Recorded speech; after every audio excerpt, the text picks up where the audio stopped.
नमस्कार। आर्टिकल 370 का हटना, हम सबने इसके बारे में सुना है, पर यह हुआ कैसे? ये भारतीय राजनीति की शायद सबसे सबसे दिलचस्प कहानियों में से एक है। ये कोई एक दिन में लिया गया फैसला नहीं था। नहीं, इसके पीछे सालों की प्लानिंग थी। तो चलिए आज इसी कहानी की परतों को खोलते हैं और समझते हैं कि ये सब आखिर हुआ कैसे। तारीख थी 5 अगस्त 2019। ये वो तारीख थी जो जम्मू और कश्मीर का और कह सकते हैं कि पूरे भारत का इतिहास हमेशा के लिए बदलने वाली थी। और फिर खबर आई, आर्टिकल 370 अब नहीं रहा, खत्म। एक ऐसा फैसला जिसने सच में पूरे देश को चौंका कर रख दिया था। पर सवाल तो यही था, आखिर ये हुआ कैसे? एक ऐसा प्रोविजन जिसे सब लोग एक तरह से परमानेंट ही मान चुके थे, उसे हटाया कैसे जा सका? यही वो पहेली है जिसे आज हम सब मिलकर सुलझाने वाले हैं। तो इस कैसे को समझने के लिए हमें थोड़ा पीछे जाना होगा इतिहास में, और समझना होगा कि ये स्पेशल स्टेटस, ये विशेष दर्जा आखिर आया कहां से था, इसकी जड़ें कहां थीं। तो बात है 1947 की। भारत आजाद हो चुका है और रियासतों के सामने विकल्प है भारत या पाकिस्तान। अब जम्मू कश्मीर के महाराजा हरि सिंह ने इंस्ट्रूमेंट ऑफ एक्सेशन तो साइन किया, पर एक शर्त के साथ। उन्होंने सिर्फ 3 मामले भारत को सौंपे, डिफेंस, फॉरेन अफेयर्स और कम्युनिकेशंस। बाकी सारे मामलों में जम्मू कश्मीर ऑटोनॉमस रहेगा, यानी स्वायत्त रहेगा। अब इसी समझौते को कानूनी रूप देने के लिए भारतीय संविधान में जोड़ा गया आर्टिकल 370। और यहां एक बात पर गौर करना बहुत जरूरी है, इसे एक टेम्पररी यानी अस्थायी प्रोविजन के तौर पर जोड़ा गया था। मकसद था कि ये एक पुल की तरह काम करेगा जो जम्मू कश्मीर को पूरी तरह से भारत में मिला देगा। लेकिन वक्त के साथ जो चीज टेम्परेरी थी वो एक परमानेंट कानूनी गांठ बन गई। अब ये गांठ क्या थी, चलिए देखते हैं। संविधान में ही लिखा था कि आर्टिकल 370 को कैसे हटाना है। सिंपल से 2 स्टेप्स थे। पहला, JNK की कॉन्स्टिट्यूएंट असेंबली एक सिफारिश देगी। दूसरा, उस सिफारिश के आधार पर प्रेसिडेंट ऑर्डर जारी कर देंगे। सुनने में तो बड़ा सीधा साधा लगता है ना? लेकिन यहीं पर कहानी में ट्विस्ट आता है। जिस कॉन्स्टिट्यूएंट असेंबली को सिफारिश देनी थी वो तो 1957 में ही खत्म हो गई, डिसॉल्व हो गई। अब सोचिए, जब सिफारिश देने वाला ही कोई नहीं है तो सिफारिश आएगी कहां से? और बस इसी एक कानूनी पेंच की वजह से कश्मीर के नेता पूरे कॉन्फिडेंस से कहते थे कि भाई आर्टिकल 370 को तो कोई छू भी नहीं सकता। ये एक ऐसी दीवार बन चुका था जिसे तोड़ना इम्पॉसिबल लगता था।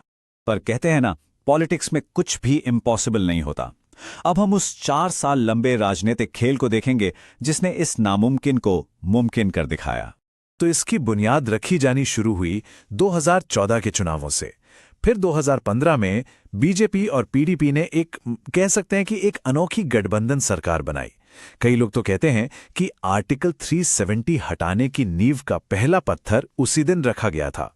फिर आया जून 2018, बीजेपी ने समर्थन खींच लिया, सरकार गिर गई और 6 महीने गवर्नर रूल के बाद दिसंबर 2018 में लगा दिया गया प्रेसिडेंट्स रूल। और इसी बीच एक बहुत मजेदार या कहें कि क्रूशल घटना हुई। नवंबर 2018 में दूसरी पार्टियों ने मिलकर सरकार बनाने की कोशिश की, पर उनकी कोशिश फेल हो गई। और वजह क्या बताई गई? कि राजभवन की फैक्स मशीन खराब थी। सच हो या झूठ, पर इस एक घटना ने प्रेसिडेंट्स रूल का रास्ता एकदम साफ कर दिया। तो इस प्रेसिडेंट्स रूल का मतलब क्या था? आसान भाषा में, स्टेट की सारी ताकत गवर्नर के हाथ में आ गई। पर सबसे जरूरी बात यह थी कि राज्य की विधानसभा यानी लेजिस्लेटिव असेंबली की सारी विधायी शक्तियां यानी कानून बनाने की पावर, वो चली गई भारत की संसद के पास। ये इस पूरी कहानी का सबसे बड़ा टर्निंग पॉइंट था। अब राजनैतिक बिसात तो बिछ चुकी थी, बारी थी आखिरी चाल चलने की, वो संवैधानिक दाव जिसने उस कानूनी गांठ को हमेशा हमेशा के लिए खोल दिया। तो हम वापस उसी सवाल पर आ जाते हैं, एक ऐसी असेंबली से मंजूरी कैसे ली जाए जो है ही नहीं? इसका जवाब मिला 5 अगस्त 2019 को एक प्रेसिडेंशियल ऑर्डर से। इस ऑर्डर ने संविधान के एक दूसरे आर्टिकल 367 का इस्तेमाल किया और एक बहुत जरूरी शब्द का मतलब ही बदल दिया। और ये थी वो मास्टर स्ट्रोक वाली लाइन, ऑर्डर में लिखा था कि जहां भी constituent assembly of the state यानी राज्य की संविधान सभा लिखा है, उसे अब से legislative assembly of the state यानी राज्य की विधानसभा पढ़ा जाएगा। सोचिए, बस कुछ शब्दों का हेरफेर, लेकिन इसका नतीजा बहुत बड़ा होने वाला था।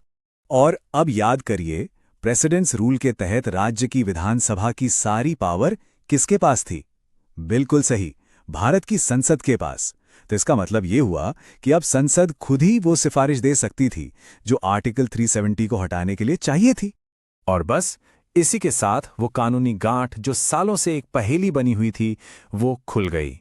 जो रास्ता बंद लग रहा था, उसे एक कानूनी व्याख्या से दोबारा खोल दिया गया। तो 5 अगस्त को सब कुछ बिजली की तेजी से हुआ। सुबह प्रेसिडेंट ने वो व्याख्या वाला ऑर्डर निकाला। गृह मंत्री अमित शाह ने संसद में बिल पेश किया। दोनों सदनों से पास हुआ। प्रेसिडेंट ने फाइनल मंजूरी दी और आर्टिकल 370 ऑफिशियली इनऑपरेटिव हो गया। तो इस पूरी कहानी का, इन सारे राजनैतिक और कानूनी दांवपेच का आखिर मतलब क्या निकला? इसका सीधा और सबसे बड़ा मतलब ये था कि जम्मू और कश्मीर का जो स्पेशल स्टेटस था वो खत्म हो गया और अब भारत का संविधान पूरी तरह से बिना किसी शर्त के राज्य पर लागू हो गया। तो आखिर में सवाल यही बचता है कि ये क्या था, एक राजनीतिक मास्टर स्ट्रोक या फिर संविधान में एक लूप होल का इस्तेमाल?